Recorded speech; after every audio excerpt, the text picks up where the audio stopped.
आनंदी या मालिकेच्या पुढील काही भागामध्ये आपल्याला जबरदस्त असा ट्विस्ट पाहायला मिळणार आहे, ज्यामध्ये खरं तर आता युगंधरने जी काही शिक्षा दिली त्यामुळे विद्याधरला अखेरीस पोलीस घेऊन जाणार. पण त्याच वेळेला आता विद्याधर हा आनंदीचे पाय धरून माफी मागताना दिसणार आहे. काय घडले नेमकं या भागामध्ये तेच आपण पाहणार आहोत, त्यामुळे व्हिडिओ शेवटपर्यंत नक्कीच बघा. चला तर मग आजच्या आपल्या या भागाला सुरुवात करूया. सगळ्यात आधी मी तुम्हाला विनंती करते, व्हिडिओला लाईक करायला विसरू नका. चला तर मग सुरू करूया. तर इकडे आता आपण पाहतो की जेव्हा युगंधरने विद्याधरच्या गाडीमध्ये बॉम्ब ठेवलेला असतो आणि विद्याधरची अवस्था खूप जास्त क्रिटिकल असते, त्याच्या चेहऱ्याला खूप जास्त असा मार लागलेला असतो.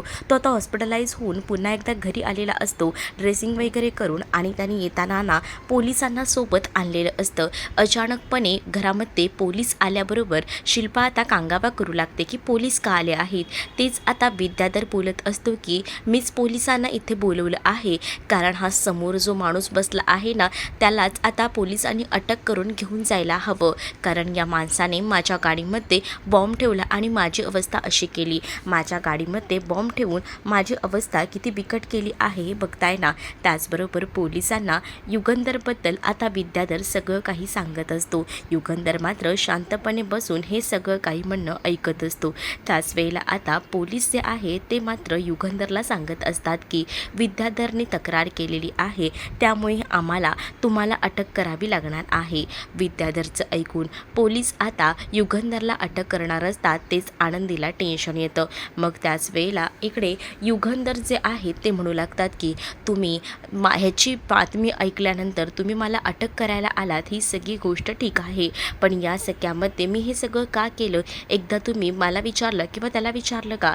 तेव्हाच पोलीस जे आहे ते विचारू लागतात की काय झालं आहे, या माणसाची अशी अवस्था तुम्ही का केली. तेव्हाच युगंधर आता घडलेला प्रकार सांगू लागतात. त्या दिवशी वटपौर्णिमेच्या दिवशी जेव्हा विद्याधरने किचनमध्ये जाऊन जो कुकरचा स्फोट घडवून आणला होता, याबद्दल युगंधरला माहिती होतं. या सगळ्याचा बदला आता युगंधरने विद्याधरच्या बाबतीत घेतला होता. त्यावेळेला जी अवस्था आनंदीची झाली होती, तेव्हाच कुठेतरी युगंधरचा जीव नुसता वरखाली होत होता.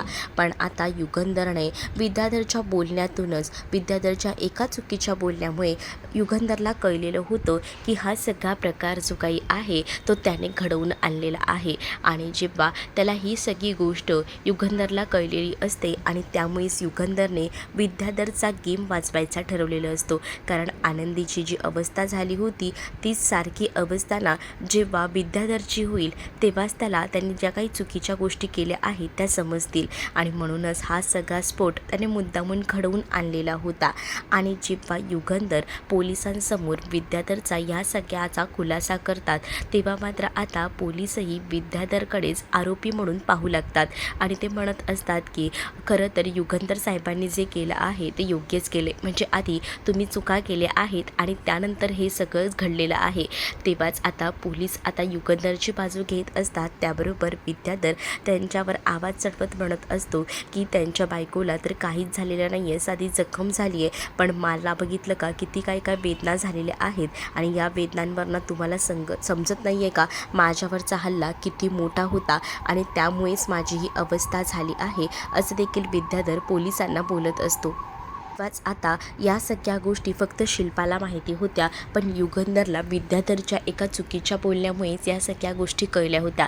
आणि त्या दिवशी जी काही हकीकत घडली होती त्या सगळ्या गोष्टींमुळेच ना आता हा सगळा प्रसंग घडून आलेला होता. आणि त्यामुळेच आनंदीवर जी वेळ आलेली होती, त्यामुळे युगंधरने विद्याधरचा गेम करायचं ठरवलेलं होतं आणि ती अचूक वेळ होती. आणि त्यामुळेच आता युगंधरने विद्याधरचा अशा पद्धतीने गेम केलेला होता. आणि तेव्हाच ना विद्याधर तरीसुद्धा युगंधरवर आरोप करत असतो, म्हणजेच त्याचे जखमा, त्याच्या ज्या काही वेदना आहेत त्या खूप आहेत, या आनंदीच्या तर काहीच नाही, त्यामुळे आता याला अटक व्हायला हवी असं तो विनवणी करत पोलिसांना सांगत असतो. त्यामुळेच आता आनंदीलाही टेन्शन येतं की माझ्यामुळे घरात वाद वाढत चाललेले आहेत असं कुठेतरी आता वाटायला लागलेलं असतं.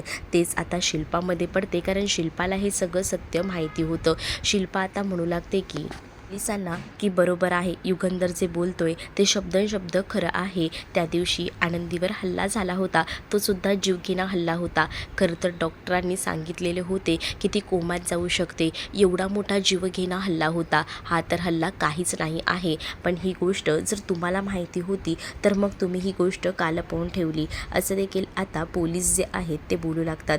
तेव्हा शिल्पा म्हणत असते की आम्ही विचार केला की हा सगळा प्रसंग घरातला आहे, तर घरातल्याच गोष्टी आपल्या सगळ्या सगळ्याच्या ह्याच्याने सुटवता येतील, पण हे सगळं काही नाही सोडता आलं. मग हे प्रकरण अशा पद्धतीने वाढत जाईल हे वाटलं नव्हतं. आणि थेट तो तर युगंधरवरच आरोप करतोय. एवढे दिवस युगंधरला माहिती नव्हतं तरी तो शांत होता. पण आता हे जर एवढं पुढे जातंय तर नाही, ह्या सगळ्याबद्दल खरं तर विद्याधरला शिक्षा व्हायला हवी. त्याच वेळेला आता विद्याधर जो आहे तो मात्र आता शिल्पाला म्हणत असतो की ताई, तू माझी बाजू घ्यायची सोडून तू त्याची बाजू घेतेस, किती चुकतंय तुझं. त्यावर शिल्पा म्हणत असते की मी कोणाची बाजू घ्यायची ना ते मला बरोबर कळतं. त्या दिवशी विद्याधर तुला तेव्हासुद्धा सांगितलं होतं की मध्ये मध्ये पडू नकोस. तुला 10 वेळा बोलली आहे की युगंधरच्या फॅमिली मॅटरमध्ये जर तू मध्ये मध्ये पडत राहिला तर मला नाईलाजाने तोंड उघडावं लागेल. त्या दिवशी पृथ्वीच्या बाबतीतसुद्धा, म्हणजेच पृथ्वी आणि युगंधरमध्ये सुद्धा भांडणं लावत होतास तू. तेव्हाच मी तुला सांगितलं होतं की मला तोंड उघडायला लावू नकोस. युगंधरच्या बाबतीत वाईट फक्त तुला करता येतं, पण आता नाही. आता मी आहे ना, माझ्यासमोर हा सगळा प्रसंग झाला होता. मी स्वतः बघितलं होतं की तूच किचनमध्ये जाऊन हे सगळे प्रताप केलेस. ते त्याबद्दल बोलायला आता दोघं जण असतात. आणि जेव्हा ह्या दोघांचाही आता स्टेटमेंट घेतलं जातं ना, तेव्हा पोलीस म्हणतात की तुम्हाला अटक करावीच लागेल.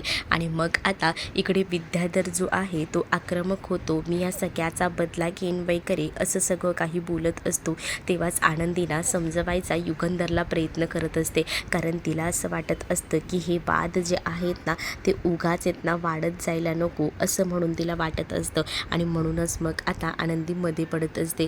पण त्याच वेळेला आनंदीला युगंधर म्हणत असतात की तू यामध्ये आनंदी पडू नकोस. तुला माहीत नाही हा माणूस किती आतल्या गाठीचा आहे ते. आता ही सगळी जी आहेत ना ती नाटकं चाललेली आहेत त्याची. आणि तेच आता समोर ना धनश्रीसुद्धा येते आणि युगंधरला म्हणत असते की प्लीज मी काय म्हणते भाऊजी, माफ करा ना. मला कळतंय की ह्यांची चूक झाली आहे, पुण्यांदा यांच्याकडनं अशी चूक होणार नाही, असं बोलून धनश्री आता युगंधर समोर हात जोडत असते. तेव्हा शिल्पा आता धनश्रीला म्हणत असते की तू ह्या माणसासाठी हात जोडतेस. अगं हा माणूस तुला उठता बसता मारतोय, तुला किंमतसुद्धा देत नाही आणि त्या माणसासाठी तू हात जोडतेस, त्याची काही गरज नाही आहे. पण आता इकडे शेवटी ती बायको असते आणि धनश्री म्हणूनच आता युगंधर समोर हात जोडत असते. युगंधरला धनश्रीचं हे वागणं एकदमच विचित्र वाटत असतं. म्हणजे ती अगदीच रडून ना माफी वगैरे मागत असते. तेव्हाच युगंधर मात्र आता म्हणू लागतात की मी तेव्हाच माफी करेल ह्याला आणि ह्याला पोलिसांकडनं तेव्हाच वाचवेन जेव्हा हा पुन्हा असे कर्तृत्व करणार नाही. आणि त्यासोबत याला ना आनंदीची पाय धरून माफी मागावी लागेल. तेव्हाच आनंदी एकदमच चकित होते. आनंदी युगंधरला म्हणते की नको मालक साहेब, याची काहीच गरज नाही आहे. पण आता युगंधर हे आता खूप जास्त आक्रमक झालेले असतात आणि त्यामुळेच ना पोलीस घरी आल्यामुळे त्यांनी आता आयती संधी भेटलेली असते. आणि जर विद्याधर तुला वाचायचं असेल, आनंदीच्या पायावर नाक घासून माफी मागावी लागेल, तेव्हाच तुला माफ करण्यात येईल.